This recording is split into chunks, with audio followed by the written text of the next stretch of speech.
Alright. Well, let's check and make sure things work. Audio input capture seems to be working.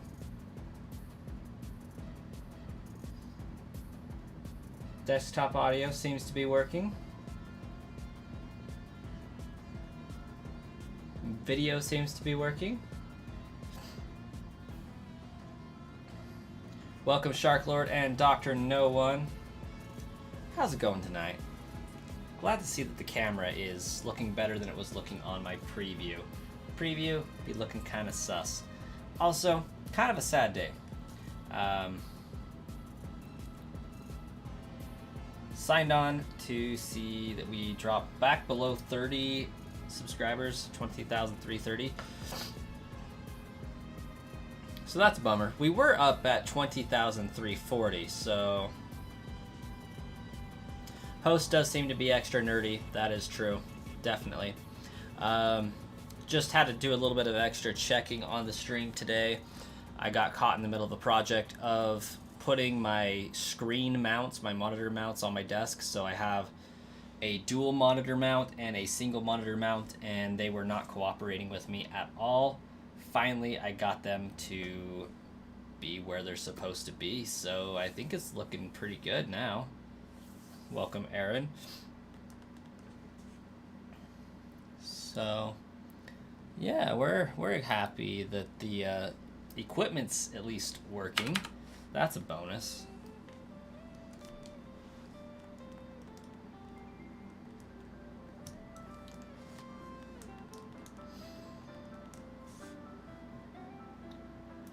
Yeah, kind of sad we fell back into the 320s. That's so disappointing. But I haven't done a giveaway in like 2 weeks, so that's probably why. People don't like it when I don't do that.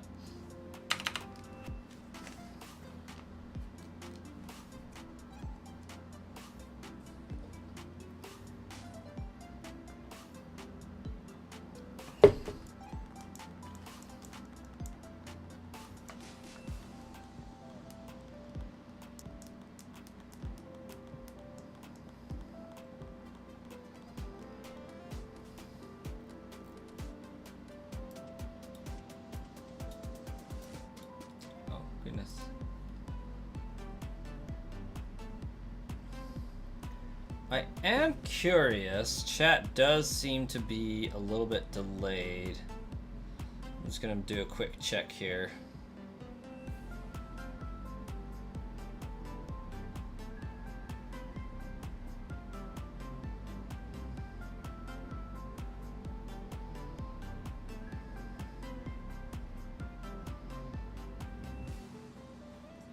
Made sure we could see what I assume is the brass coin flavored energy drink.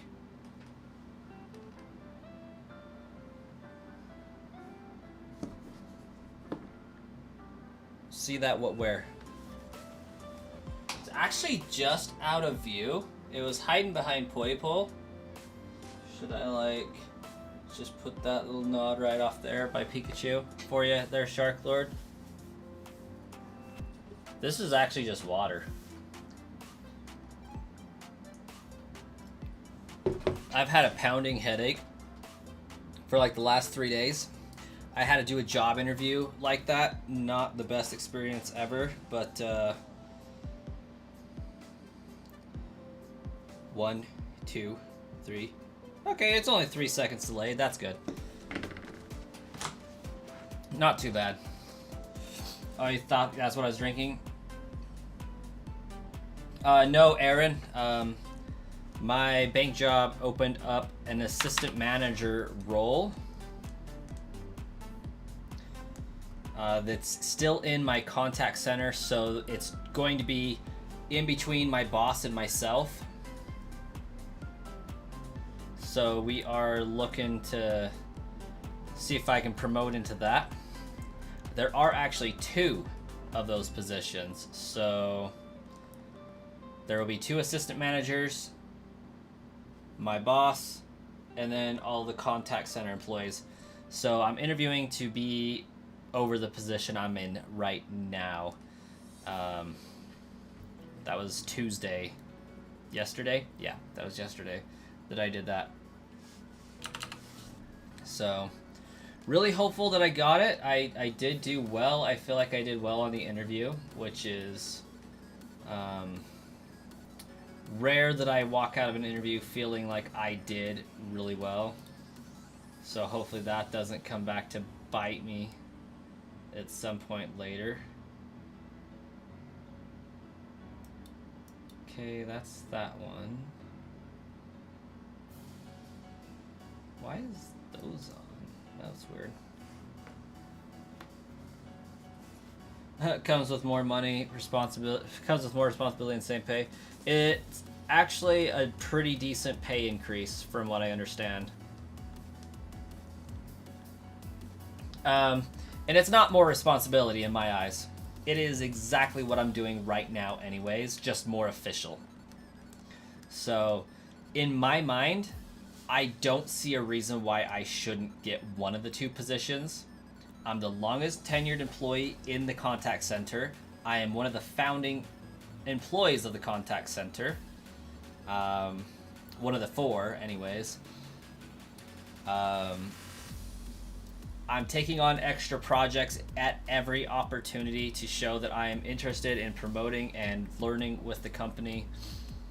I am already a rock and a go-to for the team when they have questions. I'm super helpful and knowledgeable about most of the things that we have back there. I've really been talking with the boss for the last year and a half about promoting anywhere I can. I've done like 8 interviews throughout the credit union promoting from my current position. Realistically speaking, I don't see a reason why I shouldn't be able to get at least one of the 2 positions, because I'm already kind of doing the job. If I'm not able to get at least one of the 2, there's something wrong with what I'm doing as an employee. Whether that's I'm doing too much, not focusing enough on what I should be doing in my specific field, if I need to back off of a few things to really focus on being similar to everybody else. I don't know what that's going to look like if I am considered not eligible for it, or not a good pick for it. But it will be very disheartening if I don't get it. Having a little bit of a Jesus moment in the temple there, Aaron. You know, going and flipping some money changer tables.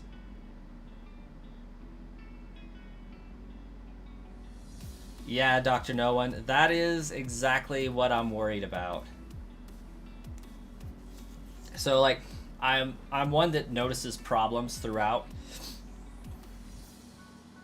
And, like, one of them was we don't have card support on weekends. So, like, if a member's card stops working over the weekend, they have to contact an after hours, which can be very, very difficult to, like, navigate the menus and things like that. So, like, you could be traveling out of state, your card shuts off, and not be able to get in a hold of an employee for, like, 2 business days, or, you know, two days, because we're not there on the weekends.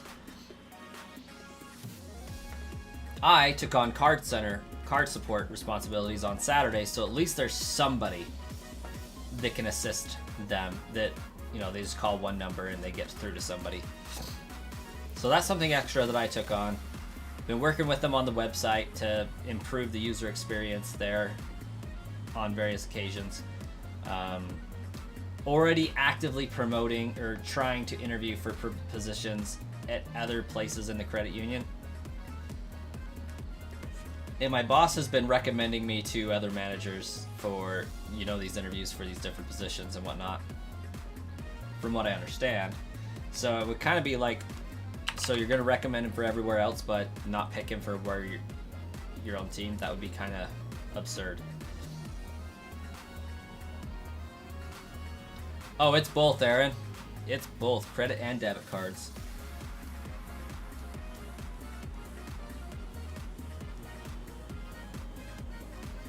Why pay you more for what you're already doing? Yeah, management can be nonsensical, and a lot of people get screwed over with that. Walmart's really bad about that, but at least with Walmart, if I ever expressed interest in a position higher than what I was at, I usually got it when I interviewed for it.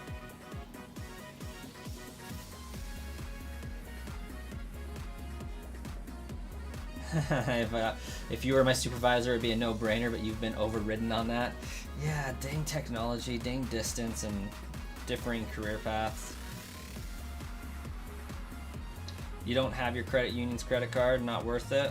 Fair enough. Yeah, some have good deals, others not so much.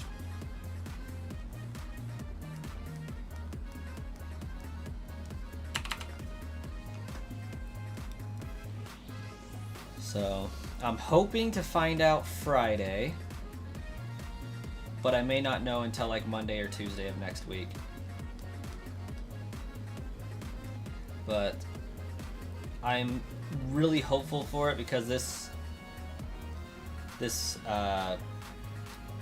position change, the pay raise, would allow my wife to go part-time, which would make my life so much simpler, I think.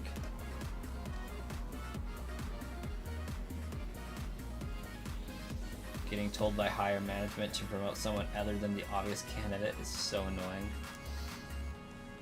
Yes, I agree.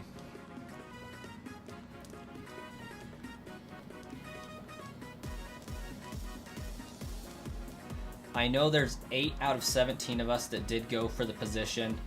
There are 2 positions, so what is that, like a 25% chance I'll get one if I can math.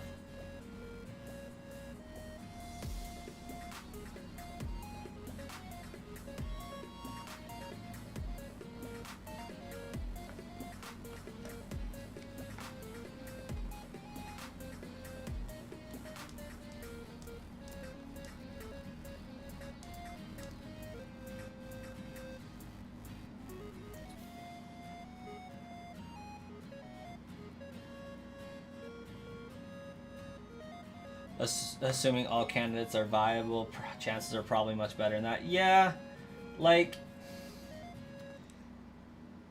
honestly, I put my chances at, like, taking everything into consideration and not just the people odds. I would say 75% chance, just because I know I've expressed desire to lead. I know I've asked for several occasions where I can prove that I can do it and lead and have a team to follow me, and expressed ideas on how I would do that.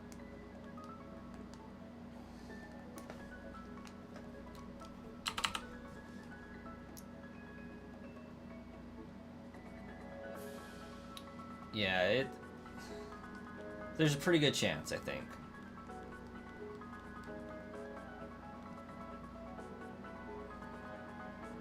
Did I tell them my level in Pokemon Go?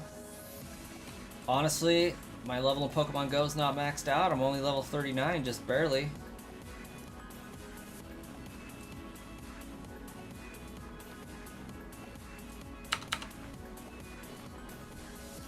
I don't think my Pokemon Go level is going to help that much given how low it is.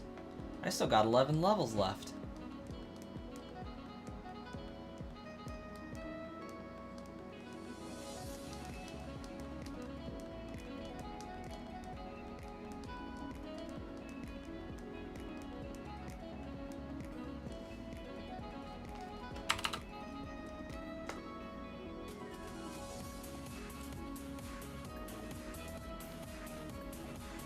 Shoot, there's actually a possibility I could find out tomorrow if I got it or not.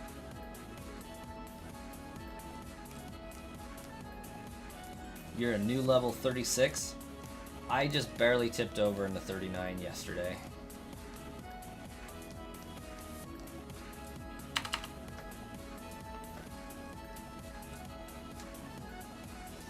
Part of my slow leveling progress is that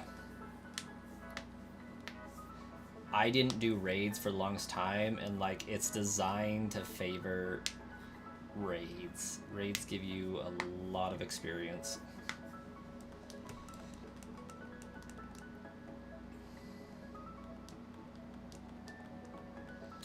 Unfortunately, I cannot Brock's channel.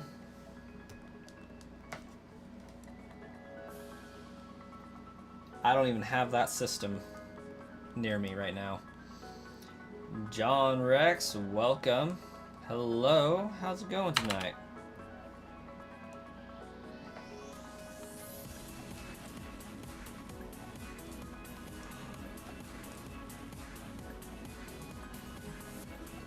Yeah, this position would make it so that my wife could go part-time, full, like, knowing we would have bills paid and whatnot. But initially, she would plan to stay full-time for at least a year. And with that, we could actually afford to go on a trip and save for a down payment on a house. A lot of people showing up all of a sudden. Hey, we like that. We'll take it.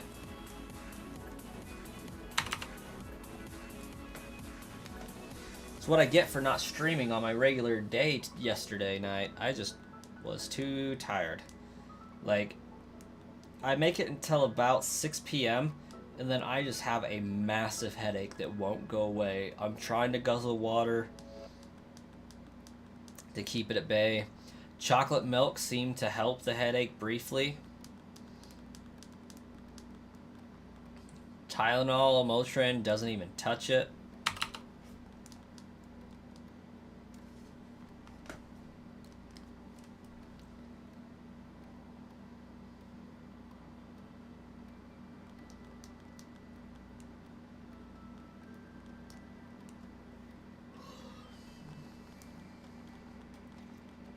I'm surprised you haven't looked up like an exact recipe to get a quick ball Brock. I thought there were recipes specifically for that.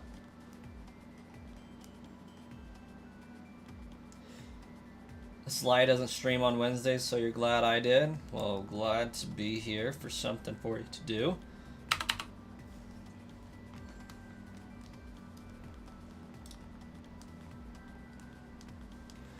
I usually don't have a habit of streaming on Wednesday night, but I don't have work tomorrow, so I figured I'd make up for Tuesday's stream. There aren't recipes for it? I could have sworn I saw that somebody had went on an epic grinding quest to see what items would yield what. And it wasn't just random.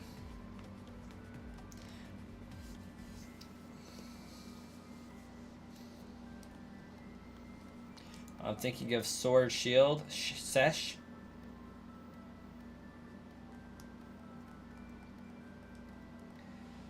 Am I though?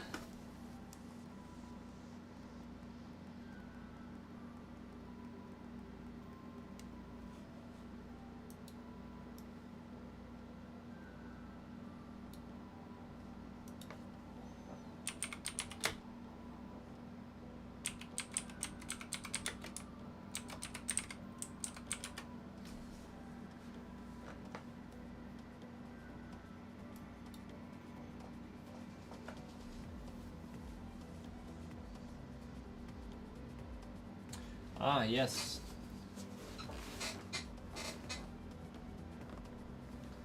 But the item printer is totally random. Well, thanks, John Rex.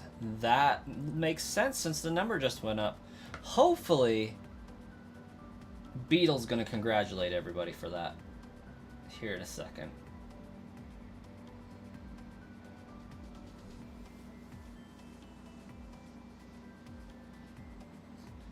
You use specific acorns to get specific Pokeballs.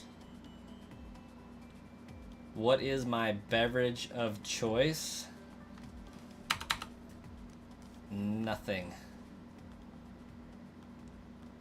I don't drink.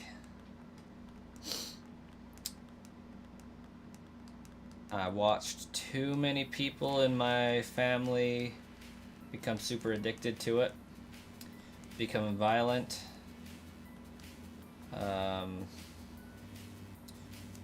lose control on several occasions, and just decided it wasn't for me. My family has a very low tolerance for that kind of stuff, so the addiction level is really high, and the reactions are very inappropriate in my family, so I decided very early on that I just wasn't going to mess with it.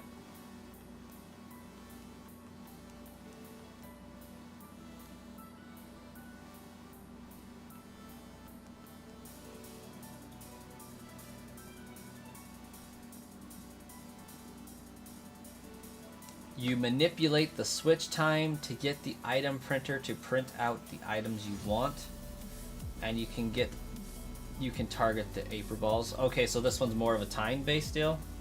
Interesting.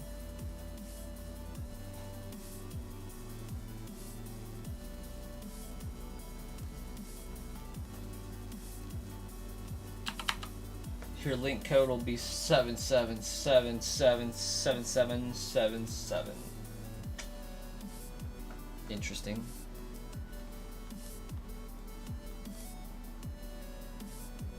The system tide is the seed for the item printers. You know what? That makes sense.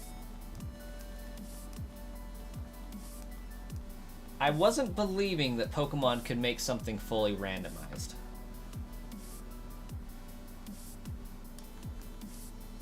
Like, I just don't think they have it in them.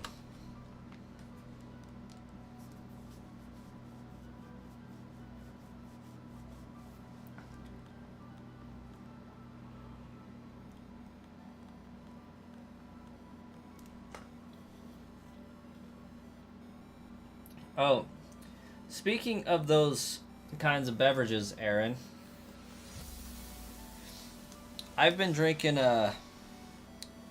Monster coffee energy drinks, so Java Monsters. Today I got a Loca Mocha.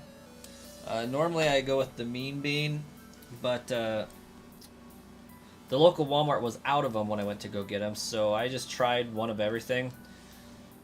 I was so excited to try Irish Cream, but I regret it immensely. Like,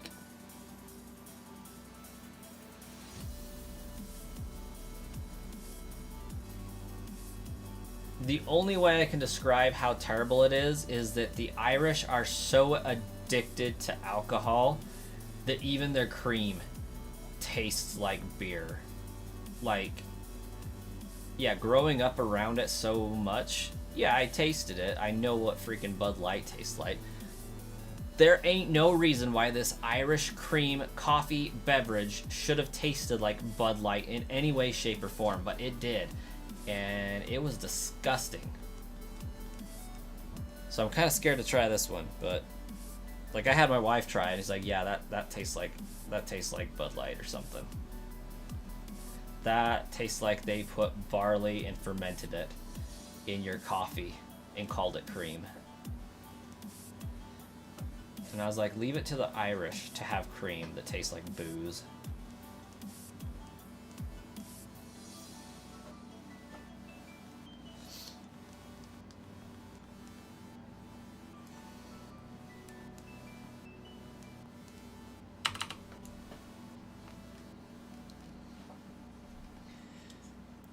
They just have St. Patrick's Day every day with their coffee.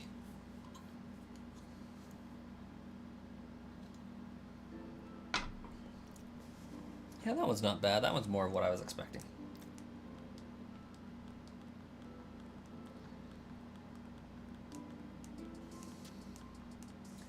There you go.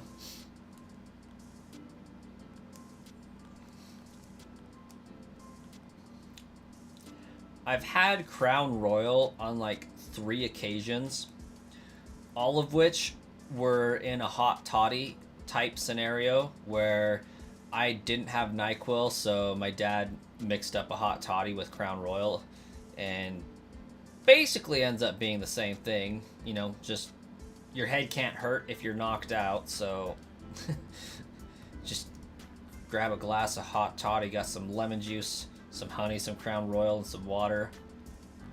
Mix that all together and knock yourself out and sleep it off, I guess. Yeah, Dr. No One, I know. It would be making way too much sense if it was Irish. It's like French toast and French fries not being, you know, really French.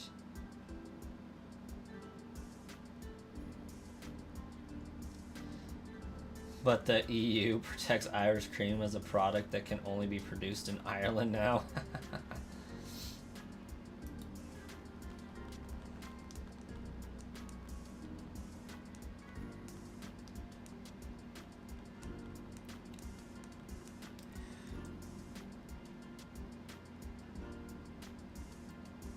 You hope I get what I'm looking for, Miss Welcome.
Oh, so I guess I understand why it tastes like booze.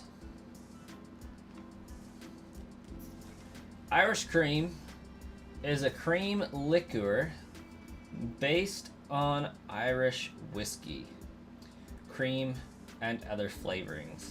It typically has a volume between 15 and 20% and is served on its own or in mixed drinks. Most commonly, Irish coffee.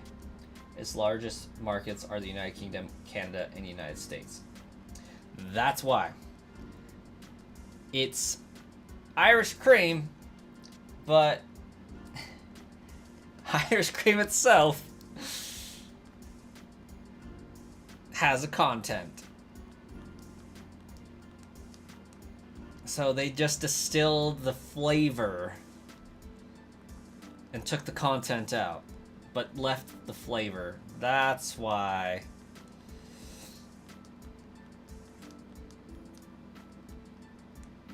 It tasted so terrible. I am such a noob.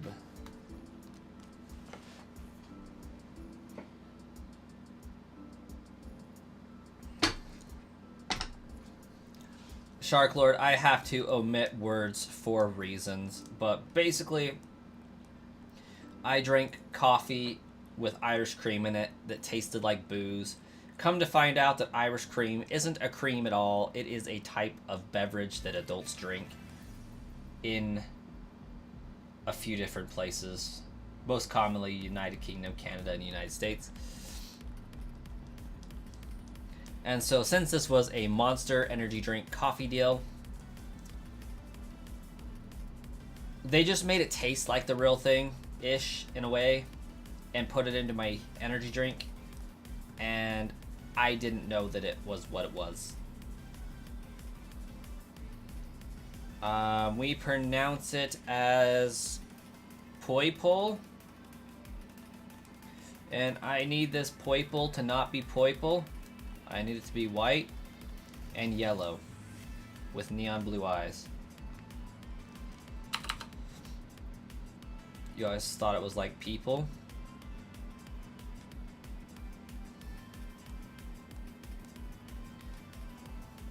I kind of pronounce it like koi fish.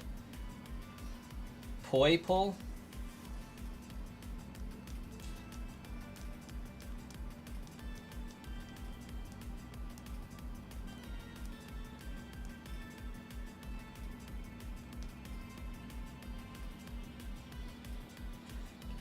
I guess if you wanted to, you could be like Poipole. Poipole.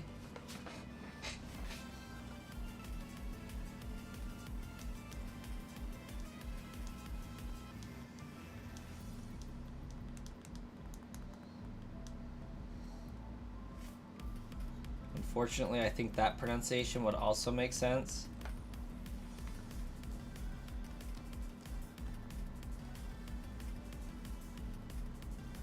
Poipole. I mean, the game is based on Hawaii, so like it could have any number of weird pronunciations, really. Poipole.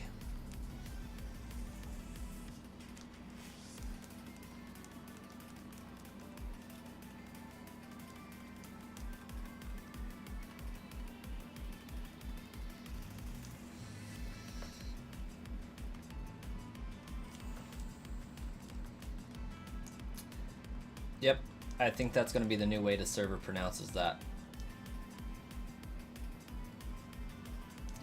We'll make it as great as the great Arcus. And of course, Yavatal.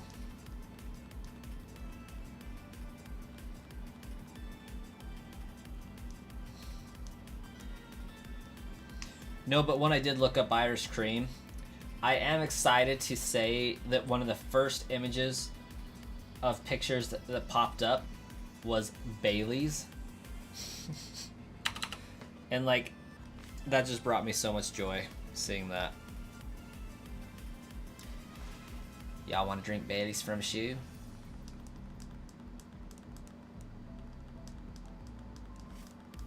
...2006 YouTube was peak.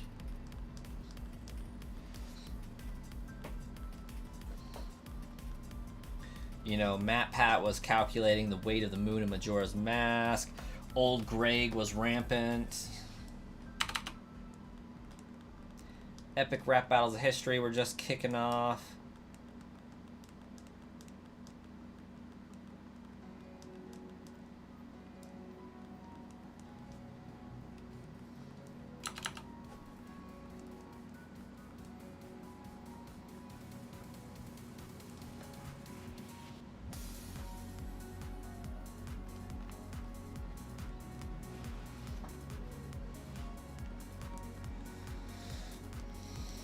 I don't know how I got on 3s, but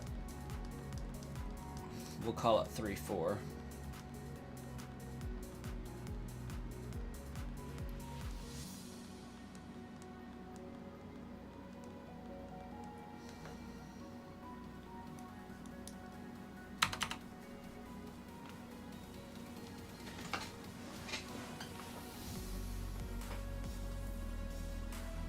You jerked your head when you heard this song. So many memories.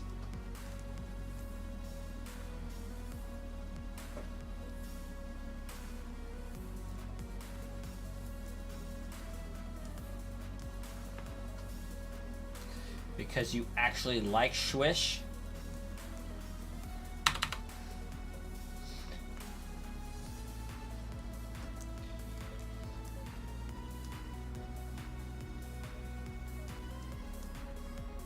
I was jamming to some really good Gen 3 remixes earlier today.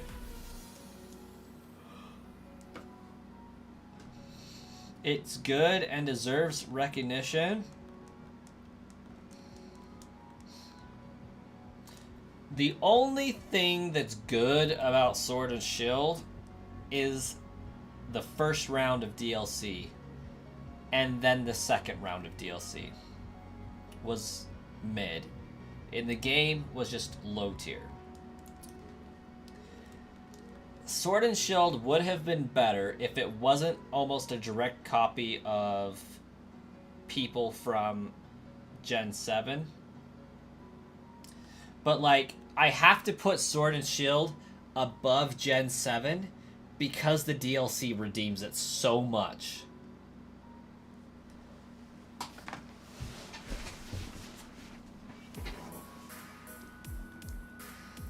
Listen, Shark.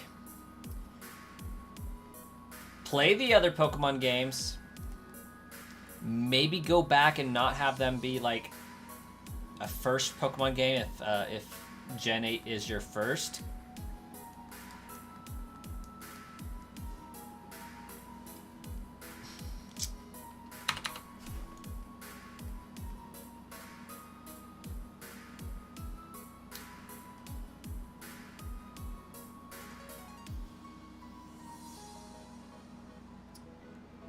I can't fathom how it can be your favorite outside of a bias.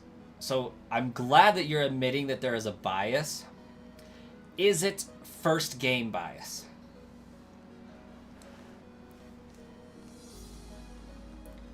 Because first game bias hits pretty hard.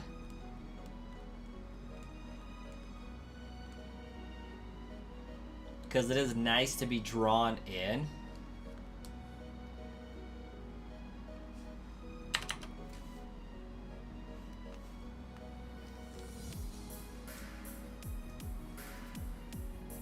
But from a long-term fan perspective, Sword and Shield didn't bring anything.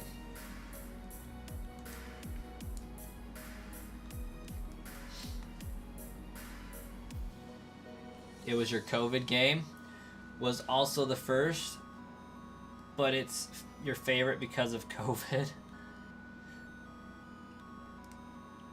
And I can get that. That may be a little bit of the reason why I put it above Gen 7. But realistically speaking, like, I played through it during COVID. Like, I was right there with you.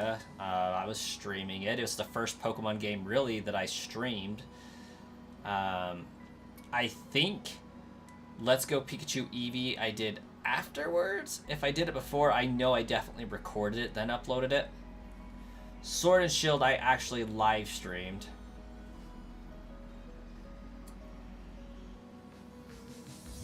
And COVID was a vibe, like getting everybody on lockdown, all that stuff.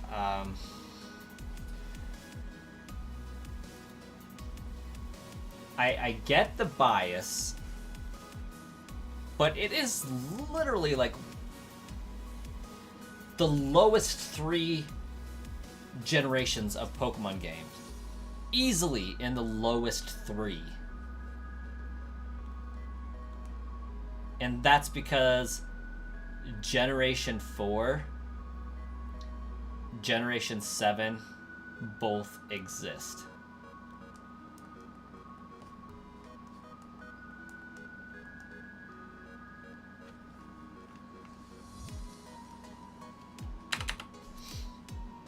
Like, I know so many people that idolize Generation 4, and Generation 4 is a fantastic game. It was just implemented on very terrible hardware. Like, there's no reason why the DS struggled to play that game so much, and it ruined the experience for me. That having been said, I have forgiven Gen 4 quite a lot. But Gen 8 has easily the most forced story in any Pokemon game ever. And it's not a good story. It is very basic. Very simple. And there's no way to get around it. There's never in any Pokemon game before have you entered every single route and had to have a cutscene that furthered the story. Gen 1, almost no cutscenes. Like, the only cutscenes in that game are Gary walking off screen.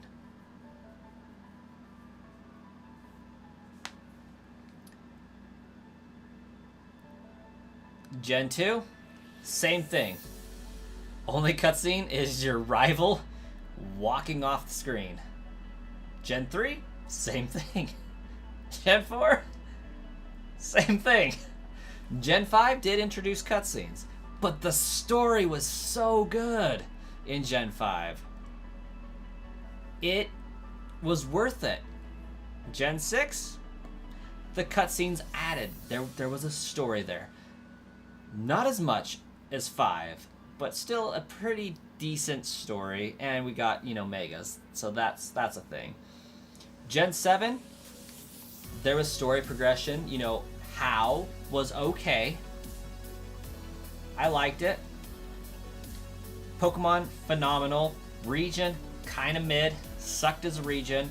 I didn't like the trials. I didn't like the lack of gym leaders. I hated that we had the captains, and I didn't like that we had the Elite Four that we battled previously, and then we have to battle them again at their strongest team type stuff with the kahunas.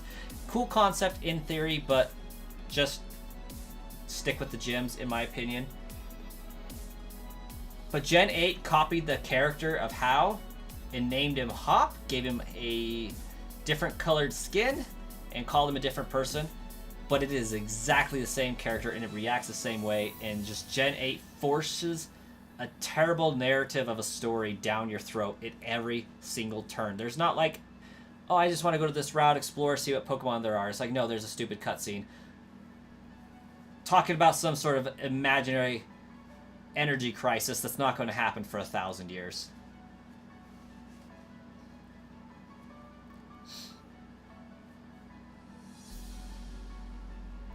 X and Y is pretty thin. Yeah, very thin on the story. But it also didn't shove it down your throat. Like, yeah, you had story progressing elements, as every game does, because you're in a linear line going through the games. But, like, at least they do the story in a way where you kind of want to know more. It's not overdone.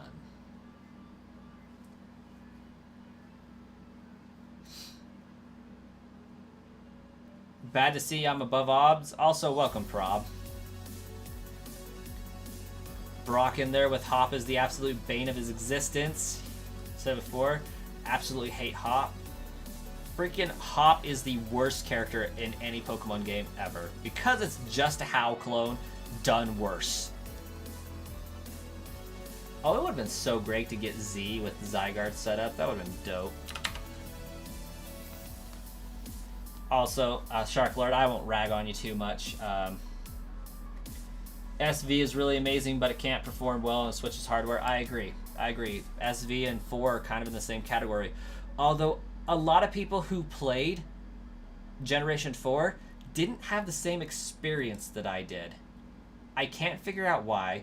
Maybe it's because I played it on the original DS and they did like the DS Lite, or they played it on the 3DS where the hardware was a little bit better. I don't know. I can't say for sure. But playing it on the DS was the absolute worst playthrough of a Pokemon game I've ever had.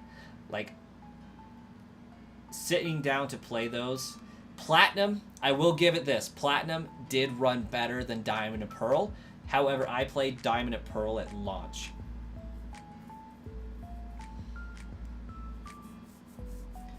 Yeah, that's part of what I had issues with, Dr. No One, is Rose was trying to fix a problem that wasn't to come to pass for 1,000 years. Like, think about the energy loss. Like, you have energy here. Well, we'll move it over here, right? So that we can, go left to right. You have energy over here. It's going to slowly dwindle because time's passing, it's getting used, all that. So, we're right here. He's wanting to, increase the energy to up here because, we're going to run out. But, all at the same time, they're going to start running out together. So, he's wasting 1,000 years worth of energy because he's getting that other energy to run in tandem with the original energy. I hope that makes sense. But, that's how I envision it. If you add energy to a grid, it doesn't just add more. It has to go somewhere. It has to be utilized. and it slowly dwindles on its own account. Like, it's not a use it. It is very much a use it or lose it situation. It's not going to stay there. It's not like they have batteries for this energy to just be maintained in. It's like apparating through the air, and that's why the energy is dwindling. Like, he's just creating more of something before it's out, so that you're losing twice as much until the original runs out, and then you continue on the same downward spiral trend for the energy. Granted, this energy could last a really long time, but yeah, it's just not a problem. Like, I'm pretty sure the people of the Pokemon world could figure out a different solution in that 1,000 years that the energy had before it would run out.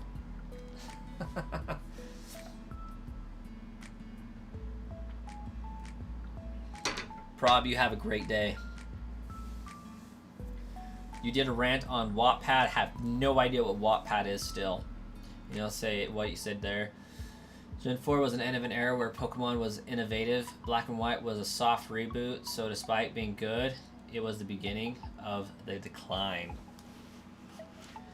I would beg to differ on Gen 5 being a soft reboot. I think Gen 5 is very much a continuation. It took what Gens 1 through 4 had, added to them, and did some pretty good strides with the... Gen 5 is what gave us 3D. Gen 5 took the 2D Pokemon world and augmented it. It was a step towards that 3D experience that we got in Gen 6. With the... What the heck was that? With the bridges that we run on to turn, like the camera turns with it, like it created a full, like, immersive experience inside Pokemon. There's only like 3 things that do that in that game, but that's pretty huge for a franchise perspective as well as a handheld perspective, that they did that you know, you're walking on this, the path curves, and so you curve with the path. That's pretty cool.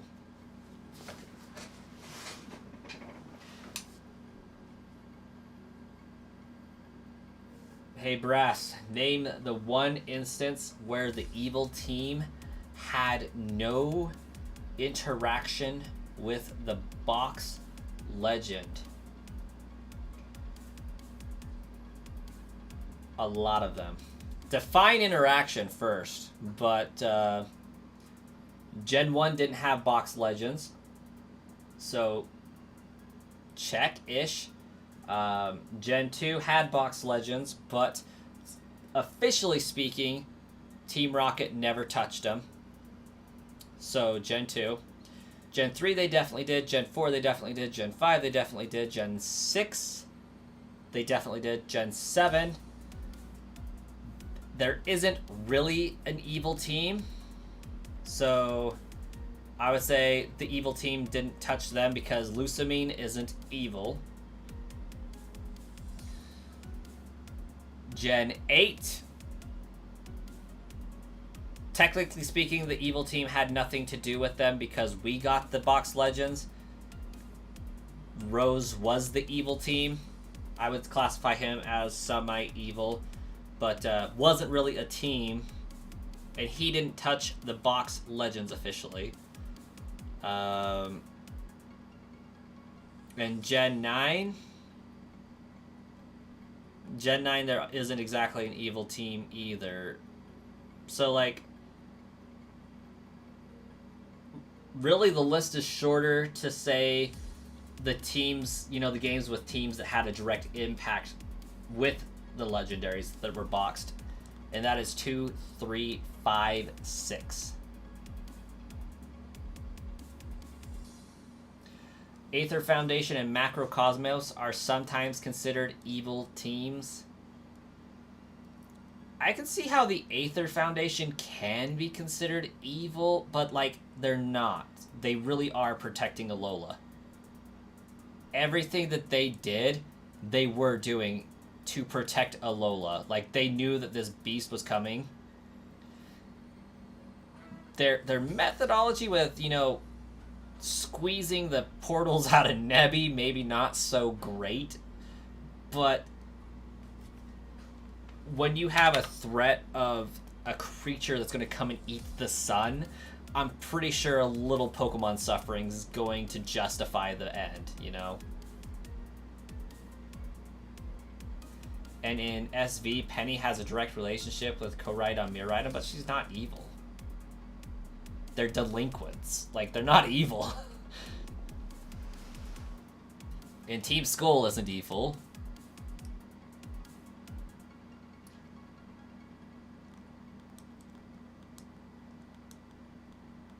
Like, as far as evil goes, Team Galactic, Team Flare, Team Plasma, and Team Rocket are evil. There doesn't need to be an evil team in Pokemon. There just needs to be, you know, good-intentioned people that are really dumb. Team Brass is evil? Honestly, it probably would be. At the very least, it would be chaotic neutral.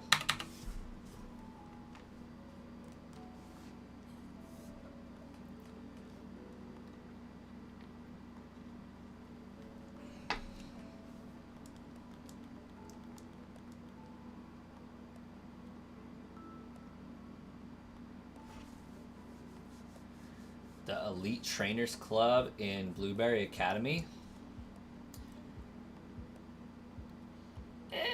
Are you talking about, like, Kyren? Or Kieran?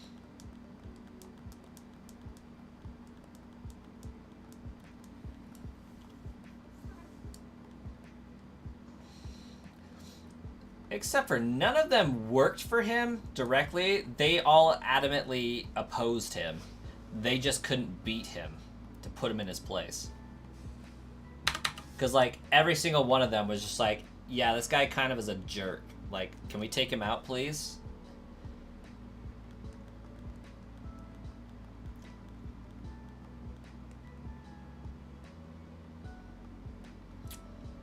And I wouldn't say that even Kyren went into evil mode. He definitely had, like, a psychotic break, but he wasn't evil. Evil would be hurting Pokemon intentionally.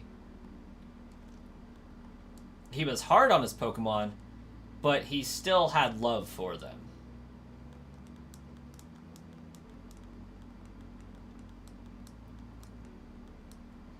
You mean the student, not the E4 members? Maybe? I don't know enough about the students in the Elite Trainers Club to really make a comment on that one. I personally don't even remember them existing. But I also didn't go out of my way to battle any trainers at that point.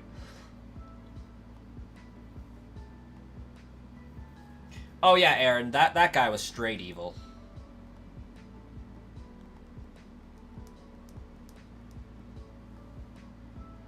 They are kind of cultish.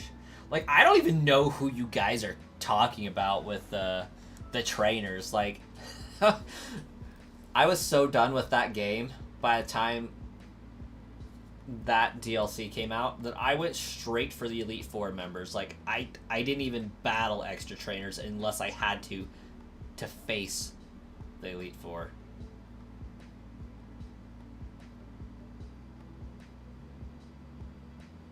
Yeah, that's the vibe the Academy was pushing anyways, to be elitist.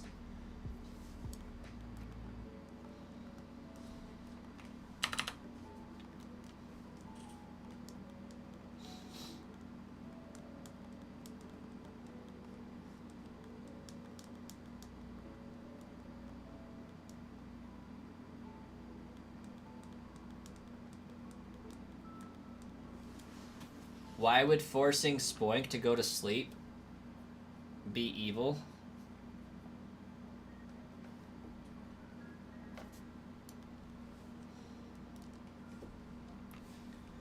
As long as he doesn't force Spoink to stop bouncing, I think we're okay.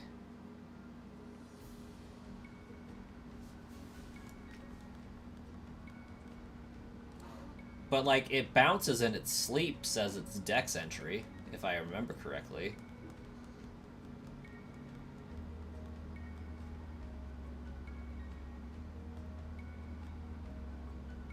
It wasn't bouncing, though. Well, it's an art image. It's not going to be moving. This isn't Harry Potter.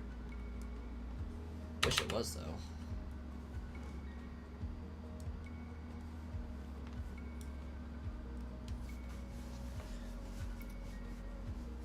They made it go under a blanket. Ooh.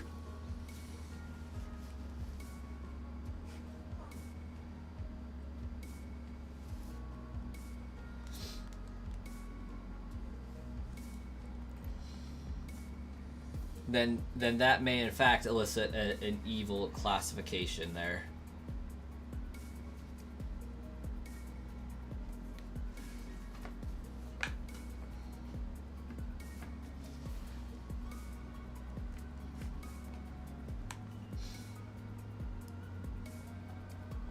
Since I think it's like hearts in its tail or something.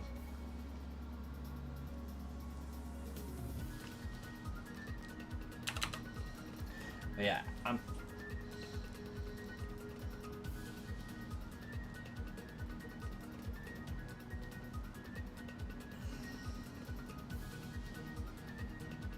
the reason why you call Gen 5 a soft reboot is because it ignored the previous generations until the post-game.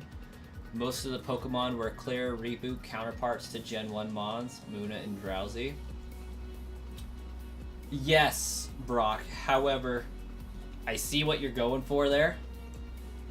The other way that we could classify that is it's also the first iteration of games that isn't in the Kanto, Johto, Hoenn prefectures, and I guess Sinnoh. Like, the first four Pokemon games, real world wise, take place in like a 200 square mile grid. That may be overestimating or underestimating. I'm sorry. We'll go the size of California. I don't know how big California is, but I know it's about approximately similar to Japan. But if I remember correctly, point is, geographically speaking, the first 4 Pokemon games take place really, really, really close, and then Gen 5's over in America. Yeah, so it's their. I like that, Dr. No, but it's their first and only attempt to force us to use the new Pokemon instead of everyone just using the old ones. And it makes sense in this vein to do it, because it's on the opposite side of the world. Why should we expect the same Pokemon to be there until they open up at the end?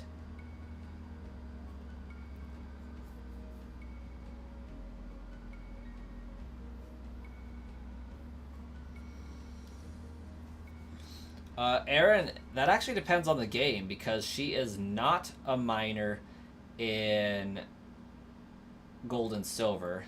That much is clear. It's unclear in Red and Blue if she is the same age as she is in the anime.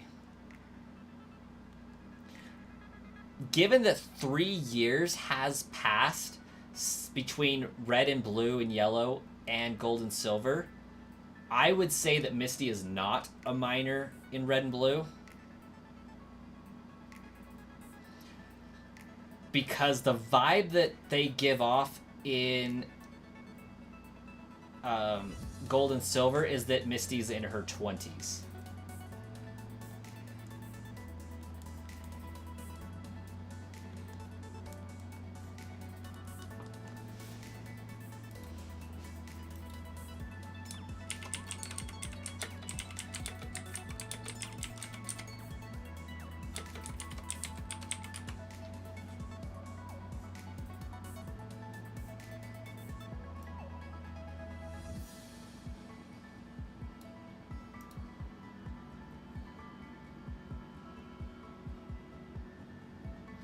Japanese 20 is everyone else's 16. Wait, what?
Why are Brock's eyes always closed? Because he fires hyper beams from them.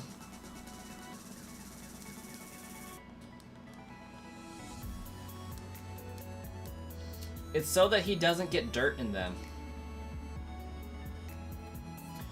Yeah, this Poipole is very, very happy to not be white and yellow. You just failed to catch a Shadow Snorlax and Pogo after beating a Grunt. You even gave the Golden Raspberry an excellent throws. Game wasn't giving him to you? That's a bummer.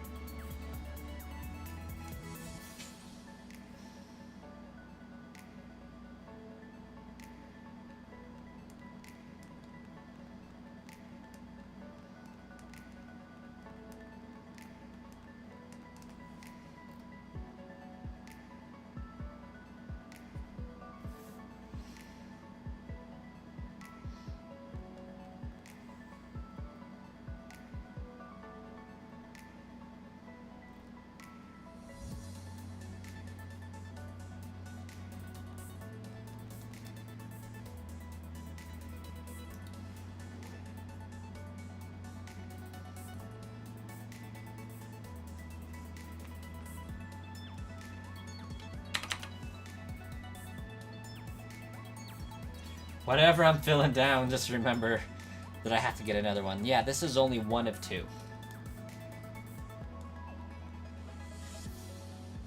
It does say Misty's age is unknown. But one of the episodes, it is, in season 1, it is revealed that she's 10. But it is important to note that the anime and the games are in separate universes.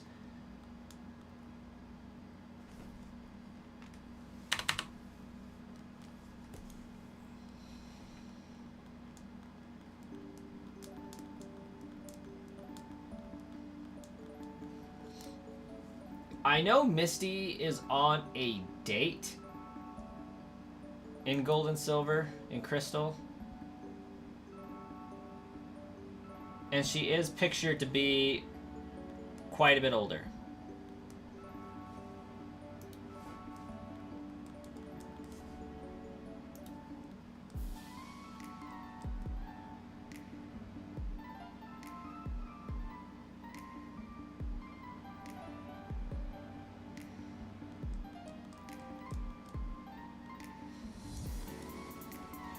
Then again, Pokemon has never been super great at, like,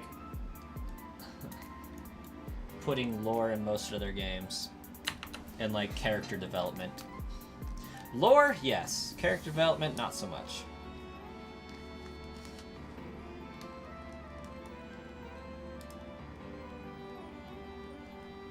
Yeah, Shark Lord, that would make sense.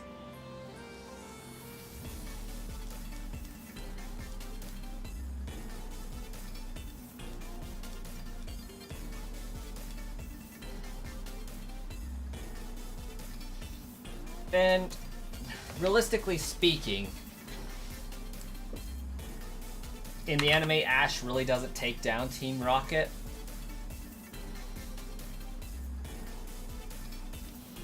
And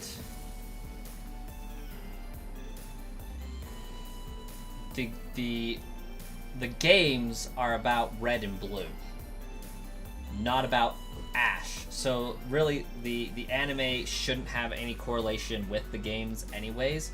So like, we really don't know Misty's age in either of the games.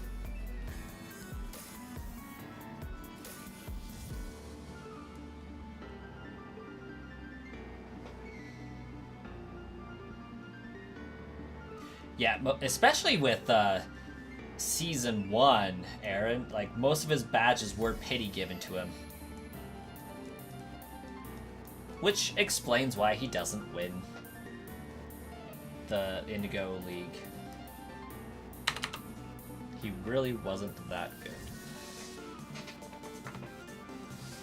You nearly fell asleep when you were shiny hunting Suicune on your birthday?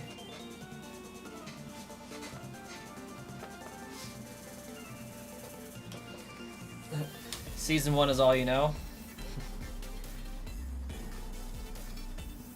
He does a little bit better in the Orange Island League, but those ones are unorthodox gyms.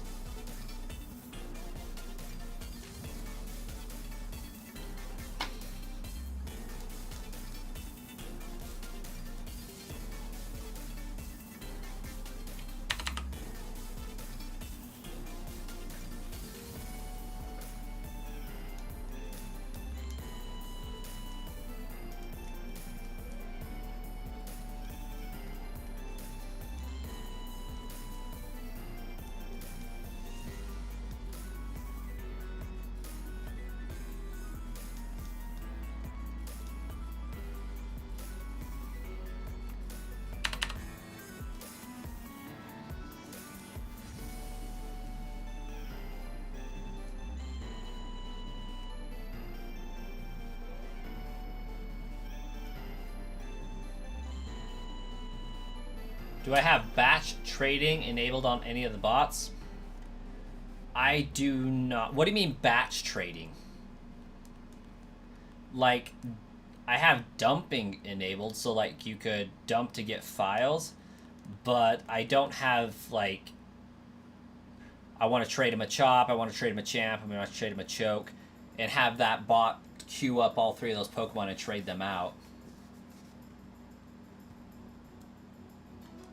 If that's what you mean.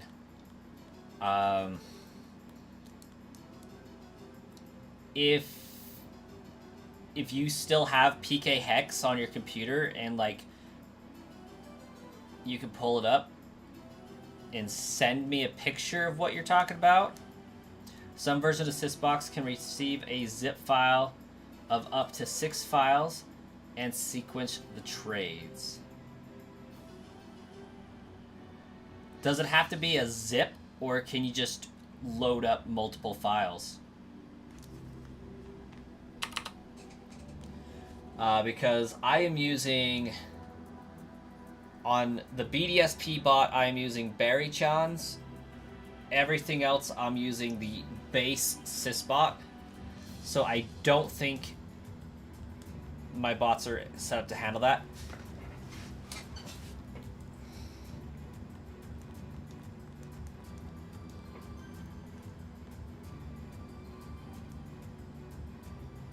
I believe it requires a zip for batches. Well, I can certainly give it a test and find out.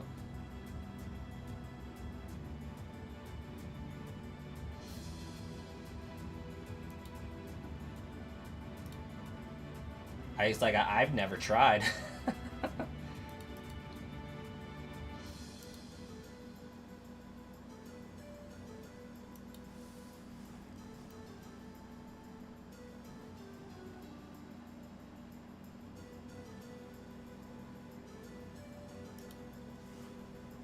Hey, Mr. Twirtles. One thing I'm looking at, Dr. No One, because I've seen a few things do it, is I want to make it so that what's really big right now is like with Blaine's giveaways and Optimisms, they have it set to where you nickname your Pokemon a specific name, and trade with the Sysbot, and it will give you a specific Pokemon in conjunction with that. So my bots could be giving out like 6 different Pokemon at a time, depending on which Pokemon nickname you trade. Like, say, if I nickname my Pikachu Charizard and trade it, the Sysbot looks for that nickname of Charizard and says, okay, they're trading Charizard, give them a Charizard type of a situation. I know that's been huge. I don't know where to get that version of the program, though, because that is a customized job. Problem with customized jobs is that when Sysbot goes down, we have to wait for Sysbot to be fixed so that that can be fixed. So I don't know which version of the fork does that. If somebody knows what version of the fork trades out based on nickname, I would be glad to take a look at it. Because right now, Sysbot, the regular version of Sysbot, it is allowing... If I trade a Wooloo, I could set it to say, okay, they're trading me a Wooloo, trade this specific Pokemon. Like, they have to trade a Wooloo to get this trade. But that's not what I want. Also, Eddie Spaghetti, welcome. Doing really well. Kind of sad that the subscriber number's back below 20,330, but we're climbing back up there once again, so can't be too sad. How much for the maid outfit? 100,000 subscribers. Here is your recap, Mr. Twirtles. Purplecliff wore the May dress. How many subscribers for your canon event 2 to happen? My canon event? Honestly, at this point, I would say you guys get me to 100,000 subscribers, and I would totally wear a maid dress for an entire stream. I would do it. With zero shame, too. I would rock that.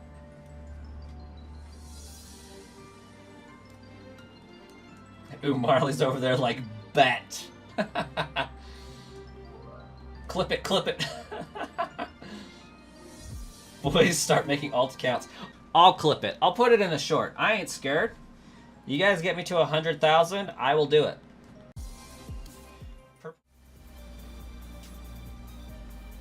There's your recap.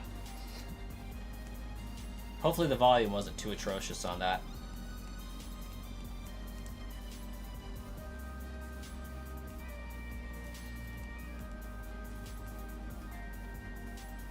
Which is funny, because I have less subscribers now than I did when that was recorded.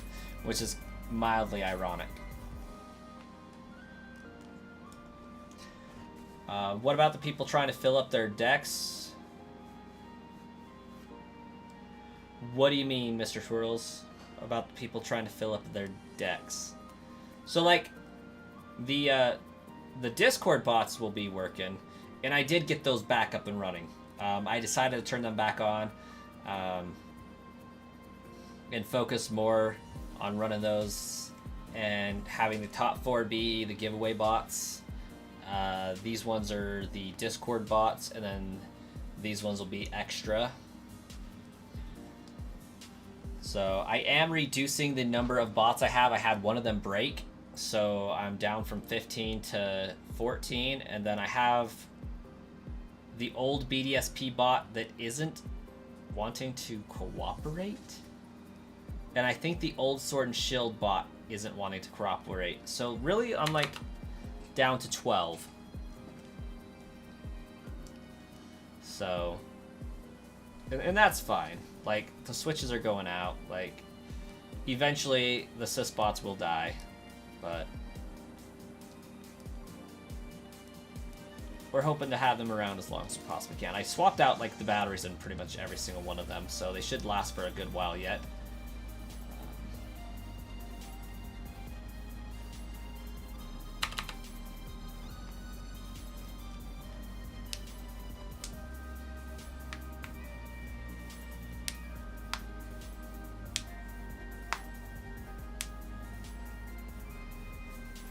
I'm actually running some power converters, or not converters, but testers right now, and not all of them are running, but there's about 4 that have been running nonstop. I think it should be about 100 kilowatt hours.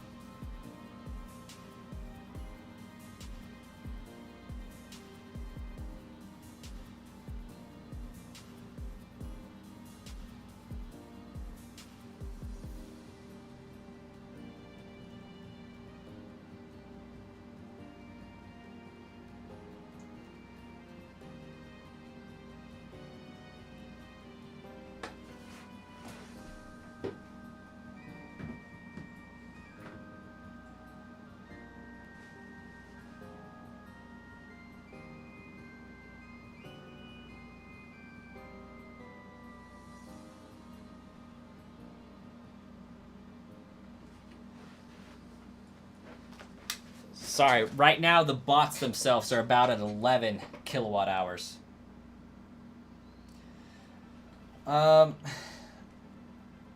rate I calculated it at was that running the switches should cost me about $40 a month.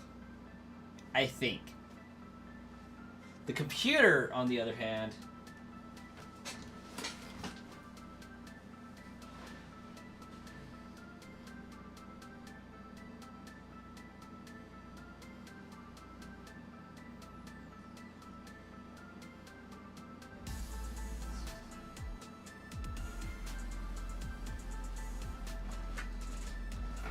is about 160 kilowatt hours.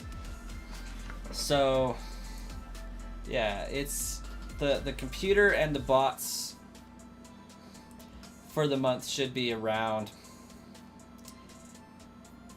maybe 200 kilowatt hours, and I mean that really isn't that bad. Total for the YouTube, I'm calculating it about 300 kilowatt hours for everything in this room combined. My power bill last month was like $210, I think. And 300 of it was this for sure. So 1,400 was the total kilowatt hours. So we'll say it was like about a fourth of that. So about $50 to run the YouTube stuff. $50 in electricity.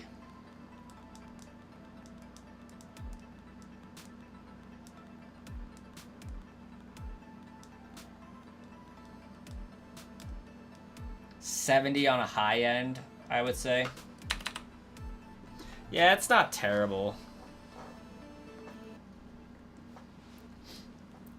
Like, I think my Patreon would actually pay the power bill for this stuff.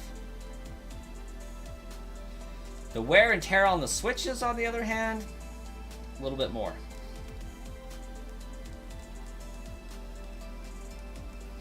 Yeah, I about crapped myself at the beginning of the month because the power bill was so high and I couldn't figure out what happened. So I bought like 6 wall testers to see how much kilowatt hours are going through that I'm using, how much electricity am I actually using. Come to find out, my last apartment, my water heater was gas.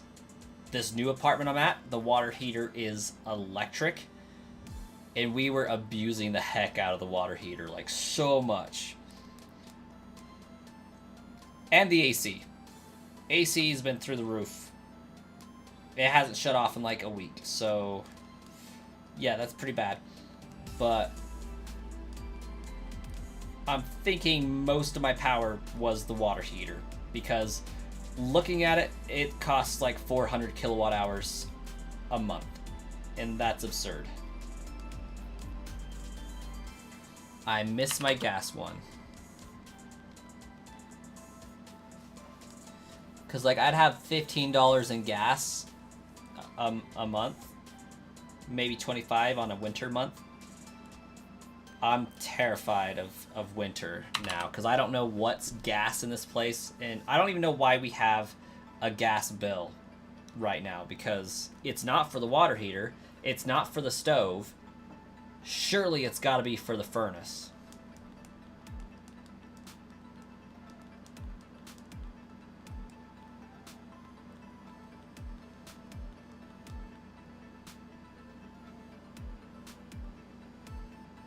Your AC bill is insane. Ours has been running at 68, and our average temperature's been like 95 this week.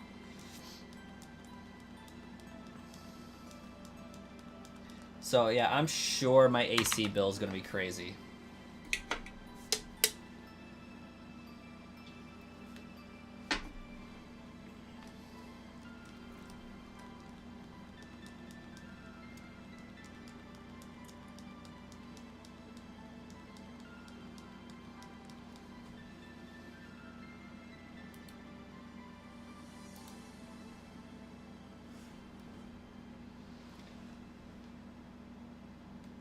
Oh, FusionBot.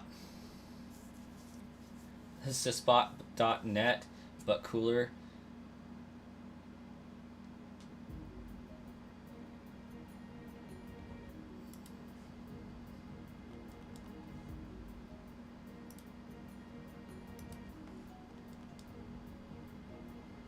Quite literally winced. It's 96 right now and midnight. It's 63 right now, so it is colder outside than I am currently trying to keep it in my apartment, so that's cool.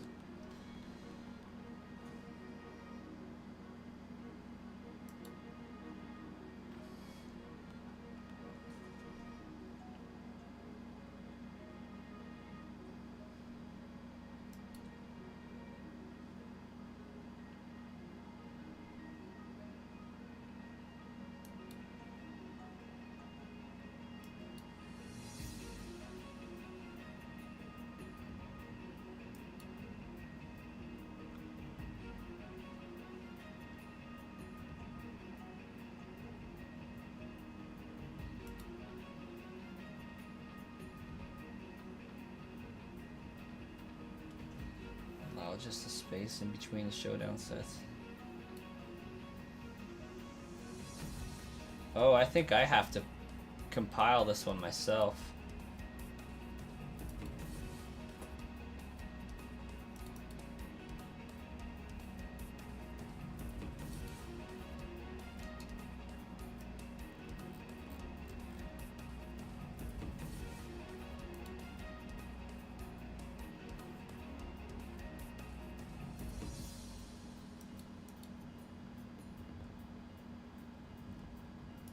Maybe I don't.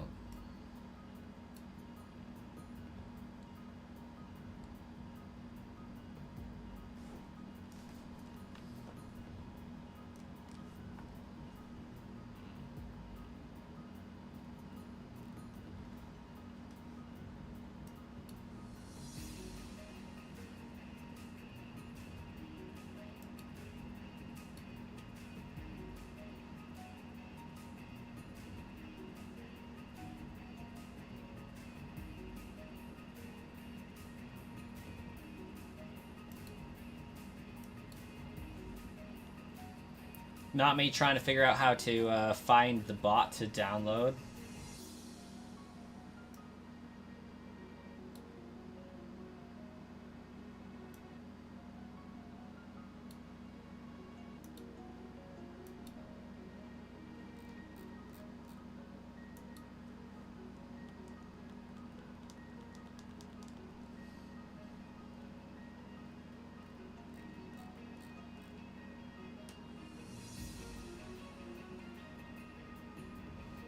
Dr. No One, that one you sent me, I can't figure out where to download the bot from if you can.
Yeah, I have to compile this one myself, I think.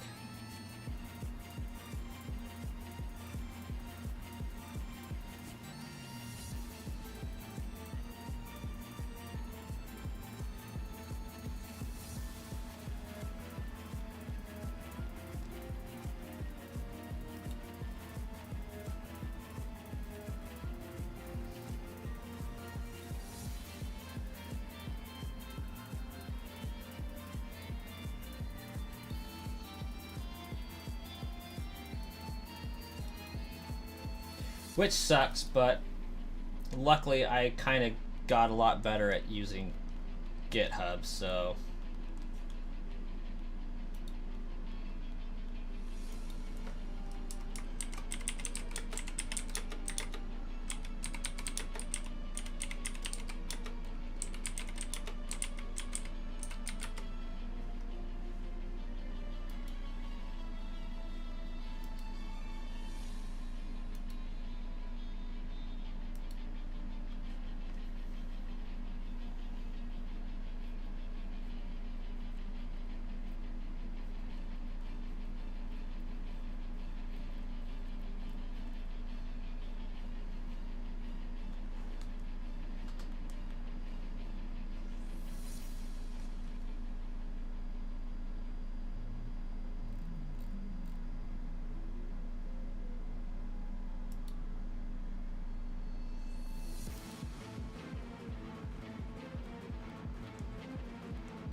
We hit our like goal.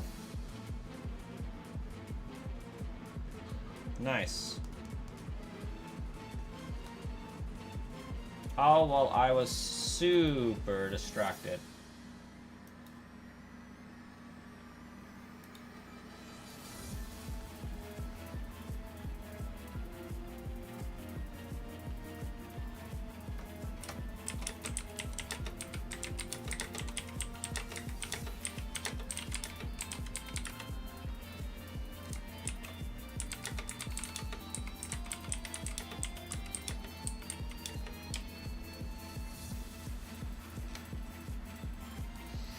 There's a new one. Thank you, Mr. Twirtles.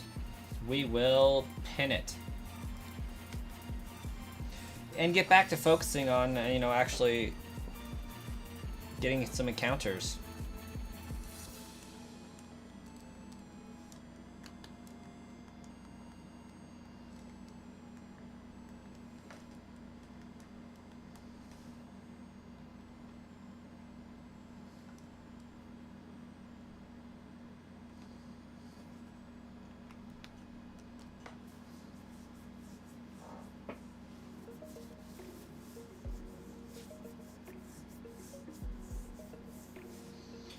Yeah, that would be pretty terrible.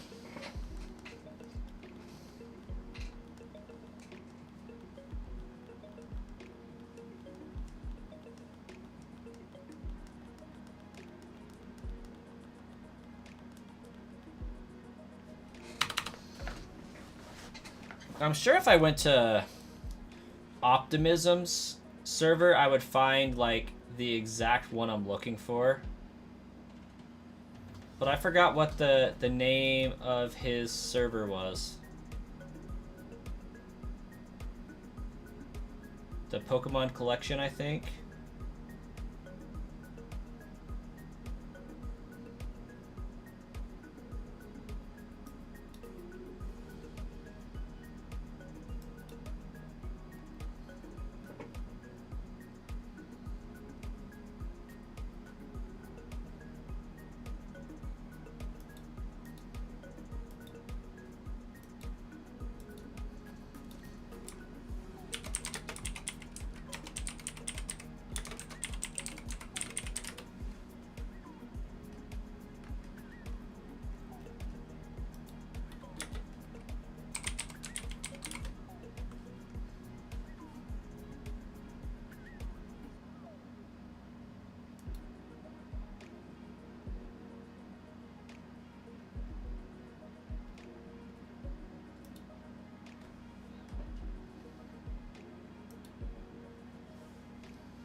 Yeah, imagine skipping over the shiny, being over odds.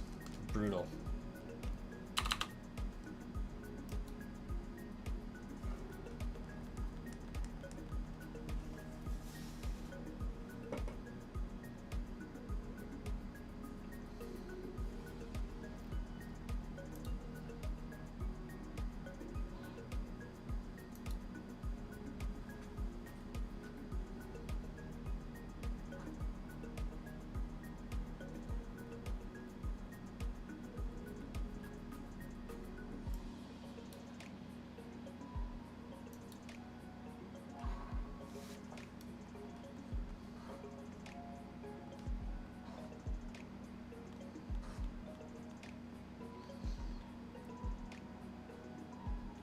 Question, why do I use SoundCloud? I don't. What is SoundCloud? Why does that sound familiar?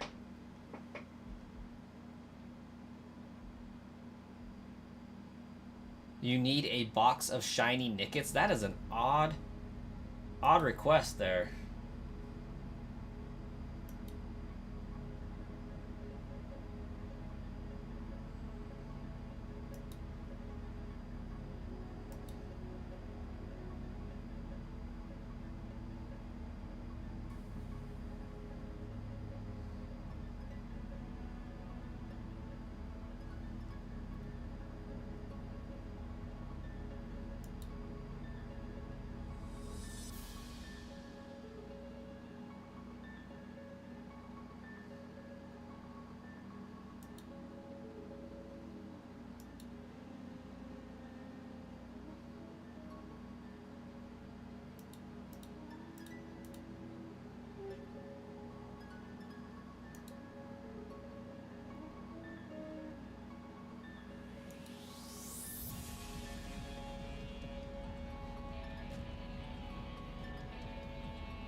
SoundCloud is a music service.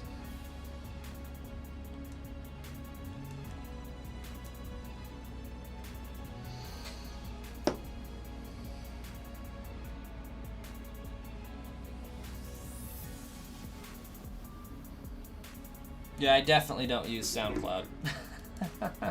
This is iTunes.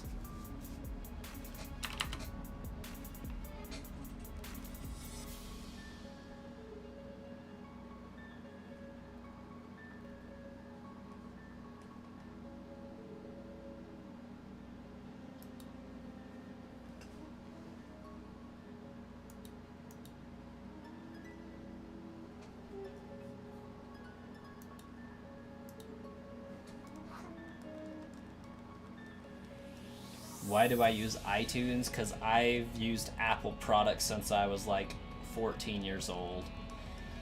And they haven't led me astray thus far, so...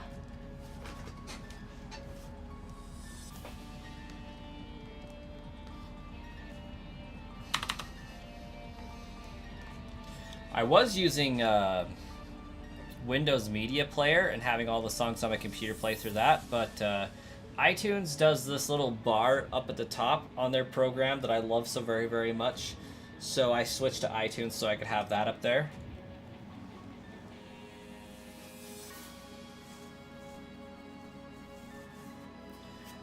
And since I use an iPhone, I have iTunes anyways.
Also,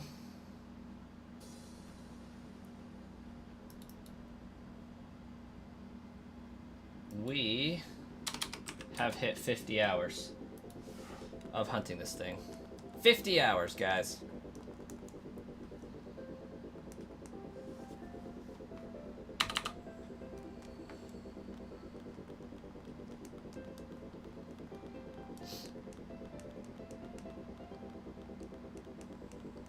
Lagia, welcome.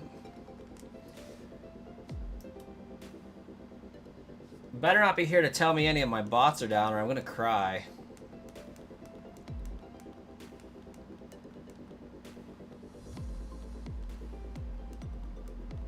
Hey, Stormbow, welcome. No, I just checked on my computer. All my bots are currently working.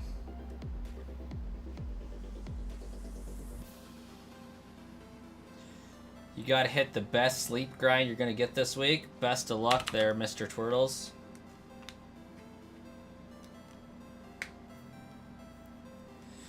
How am I the first to pronounce your name right? It looks pretty normal. How are they pronouncing it wrong? What are they saying?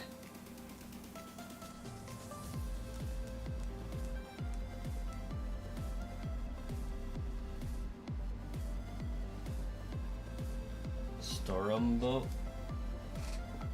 Okay.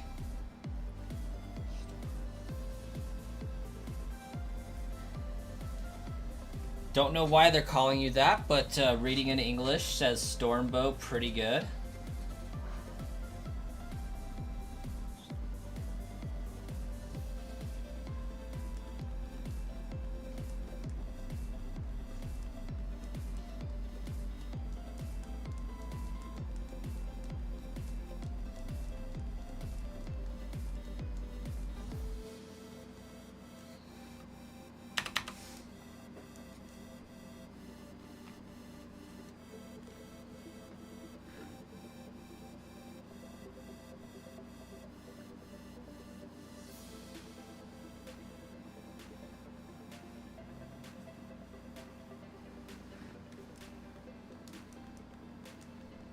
You don't have the heart to correct them either.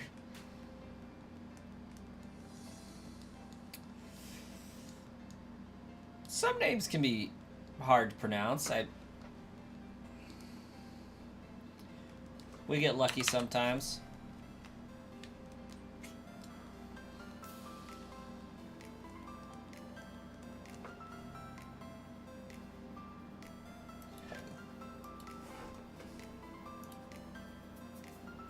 Oh wow, we've had 544 views in 2 hours that we've been streaming. That's pretty wild.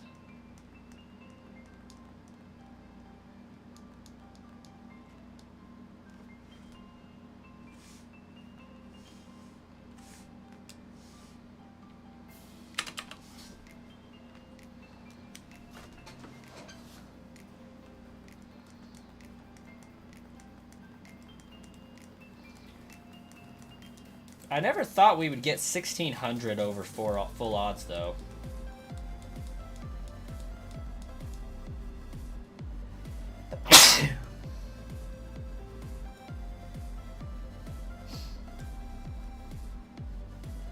You won't say it, but you have a 3-letter simple name, and people mess it up somehow.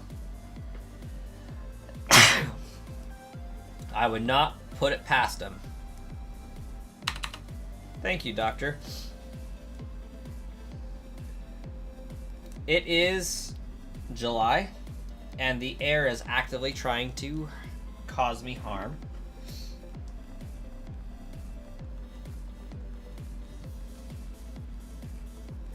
Usually when I really start sneezing, that's my body letting me know it's time to go to bed because it's giving up the fight.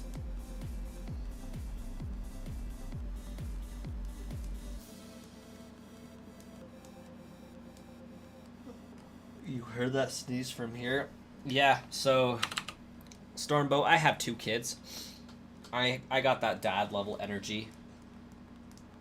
And I don't know if you've seen the meme, but I think dads sneeze so loudly because it's a easy way to mask our screams of frustration and like pressure. So, you know, you just scream while sneezing, and it just lets a little bit of that out each time.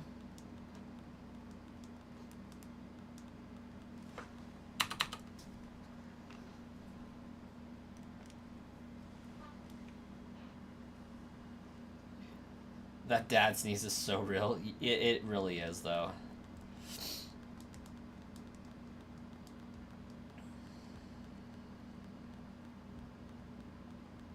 I have yet to meet a dad that doesn't do that.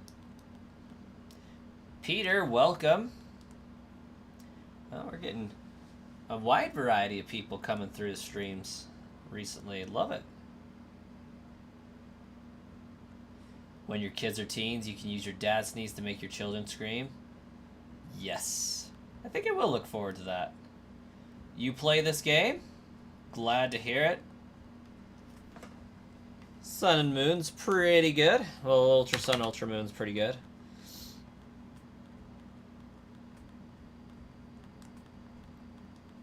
We would love it if this shiny Poipole blessed us today.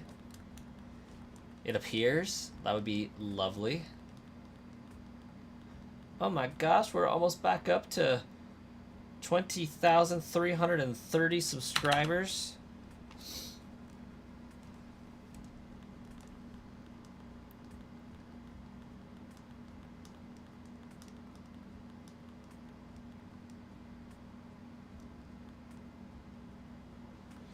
You're allergic to strawberries, but you're craving some right now?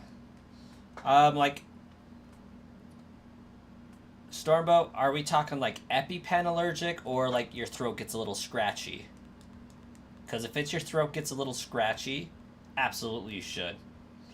If it's EpiPen level, then maybe not. Why am I taking photos?